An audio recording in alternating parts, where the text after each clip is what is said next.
ताली बजे घंटी बजे ठाकुर घर प्रवेश करेंगे।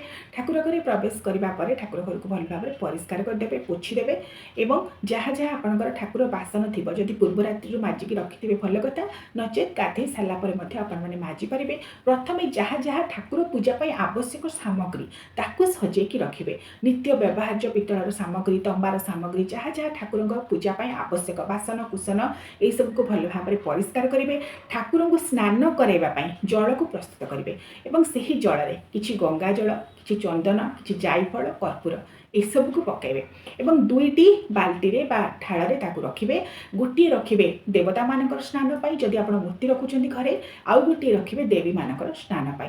जदि आप घरे शालग्राम रखिंट चतुर्था मूर्ति को रखिंट एवं माँ लक्ष्मीकर पितल मूर्ति को रखी पूजा कर माँ देवी दुर्गा वन दुर्गा मूर्ति अष्टभुजा मूर्ति स्वरूप को रखी पूजा कर बाल गोपाल को रखिंट जदि आप मूर्ति रखिंट ताहले विशेष भाव में प्रत्येक दिन स्नान कराइबा आवश्यक होता है। जदि केवल चित्रपट को रखी पूजा करुछंती ताहले केवल गंगा जल को सिंचन करी आपण माने प्रत्येक दिन स्नान कराई पारिबे। तेणु ठाकुरंक पई जल को प्रथमे सजाड़ी रखिए। तापर कौन करेंगे ना जो आप पूजा करेंगे पूर्व दिग को मुख करके पूजा करवा उचित बोली मुझे गोटे भिडियो कही जेपरी भाव में आपने पूजा करेंगे घर ठाकुर मुख जेपरी भाव में पश्चिम दिगरे थी आपणकर मुख पूर्व दिगरे थी। तेणु पूर्व दिग को मुख करी आसन पकेबे केबे तले बसिक पूजा करेंगे ना एक कथा प्रति दृष्टि देवे कि ठिया होगी केबे भी पूजा करेंगे ना शास्त्र या निषेध करा जायछि। तेणु प्रथमे आसन पकेबे से आसन सफा और परिष्कार होगा आवश्यक। आपण मैंने कुशर आसन पकई पारे शास्त्र में कुशर आसन कथा कहुछि कि काष्टर पीढ़ा काठर पीढ़ा पकई पारे नचेत आपण मैंने आजिकल बजार मिलूँ कपड़ा बा कनार आसन को पकई पारे।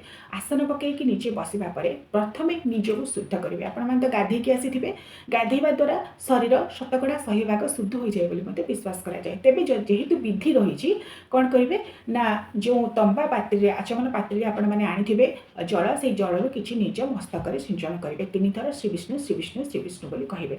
जदि आपण पवित्रीकरण मंत्र जानि नांती मध्ये किछि असुविधा नहीं। अपवित्र पवित्र बाई मंत्र को उच्चारण करी साधारणतः पवित्रीकरण करा जाए। निज देह को भूमि को आसन को पवित्रीकरण मंत्र द्वारा शुद्धकृत करा जाए। तेबे जदि भी आपण कोनोसी मंत्र जानि नांती मन रखिबे प्रभुकर श्री विष्णु नाम को बा गोविंद माधव नाम को मध्य स्मरण करी आपण माने निजको शुद्ध करि पारिबे। भूमि को शुद्ध करिवे आसन को शुद्ध करिवे 3 थर लेखा जल को सिंचन करिवे। निज मस्तक रे 3 थर भूमि अर्थात जो आसन ऊपर आपण बसिचंती से आसन रे 3 थर जल ढालिवे एवं ता सहित जो थारे आपण बसिचंती तार चतुर्दिग को ठाकुरंक आगपट तो आपण पोछिथिबे तथापि 3 थर जल सेते सिंचन करिवे अर्थात सर्वत्र परिष्कार करिवे। ठाकुरंकर सम्मुख भाग आपणकर चारिपार्श्व